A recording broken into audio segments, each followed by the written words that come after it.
Good morning, Math 7 students. Okay, area of circles. We need to do a quick review of this, okay, because we really struggled with this in class yesterday. So, you must show your work. You have to show your work. It's like riding a bicycle. You got to practice, you got to fall off, you got to get back up. This is what we're doing now. So, let's do a quick review of what the formula is for area of a circle. So area of a circle is A equals pi r squared. So what does that mean, Mr. Fischette? Well, it means this, right? A stands for area, right? When I do that, I'm going to shade in this orange region. The area is everything inside. It's like all that space.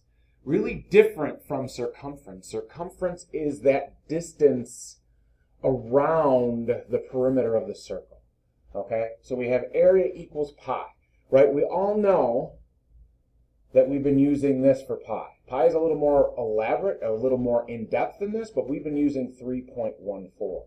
Give you a little bit of more information. Pi actually goes on forever. It's an irrational number. It constantly repeats all the way to infinity and beyond. So just something to know.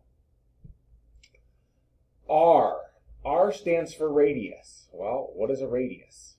Well, a radius, if we draw a circle, goes from the center to the end of the circle.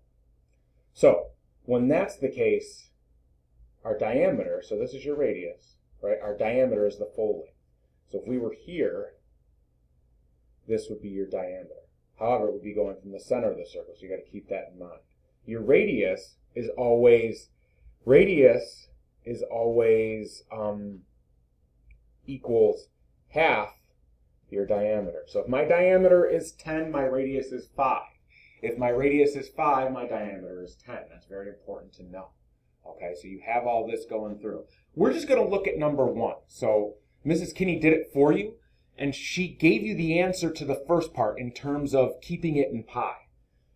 So I'm going to erase this to have these notes, and we're going to take a quick look at how to do this. So we have our circle there. We can say that it's just like our other circle on the picture, and it has a 7-inch radius, right? This is a radius. They're giving you the radius, which is a good thing. So now we write down our formula. Area equals pi r squared. Perfect, right? So I'm going to take the 7. So area equals, right, pi times 7 squared. Now squared, all that it is this off to the side. So these are exponents, right? So we have our base, we have our what we call our subscript. But this is basically equals 7 times 7. You can also use your calculator to do this. 7 times 7, we all know that as being 49. So area equals 49, right, pi inches squared. So area is in the second dimension. It's not singular by any means. So you're looking at the interior of something, the space that it can hold. Think about your house, right? So if you were to go in your living room and you were to do area, you would do length times width. Most likely it's a rectangle. If it's a square, it would be side squared. So you could take a measurement of one side and multiply that by itself, or take it to the second power and get your area. So this is the first part. That's why we got 49. Well, that doesn't help us in the calculations. So the calculation is a little bit different. So you have this. I'm going to erase this quick. And we still have the same information, but we're going to start with our formula again. So like when you're working on this in class, these are the things that we should see, Mrs. Kinney, myself, Mrs. M, we should see on your paper. So area equals pi r squared, which is fine. So we're going to start with the same thing. Area equals pi. Now, this time pi is 3.14 because we're going to calculate it. So we have 3.14, and the radius is still 7, and we're going to square it. So a couple things you need to realize. We call this PEMDAS. So I'm still showing you that our radius is 7. PEMDAS states that we have to do exponents first. So that's order of operations, right? So I can't take 3.14, multiply it by 7, then square it. I actually have to start with this. So 7 squared, like we said before, that's the same thing as 7 times 7. So that's 49.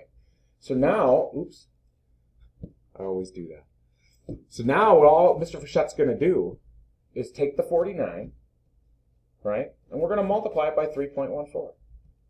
That's how we're going to get our calculation. Area equals. See how this works? It's pure beauty. I love it. Right? Numbers and order going through. And we put this in our calculator. I encourage you to use your calculator with your exponent button, your square button. All that stuff is very important. So if Mr. Frichette puts this in his calculator, we have 3.14. We're going to multiply that by 49. And we get 153.86. Now, you don't see 153.86 on the slides, but you do see 153.9. So that tells us that Mrs. Kinney rounded it to the nearest tenth. So we have 153.9. So your best answer for this second part in calculating should be 153.9. Okay, you have 2 other problems, and then you have a second page that's very similar. You should be using this to help you with the calculations. Remember, do not do this in your head. You have to show your work. This work right here that Mr. Frichette did is way more important than the answer down here.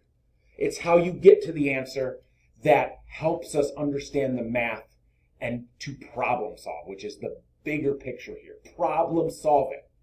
Okay? Everybody have a great day, and I will see you 9th period.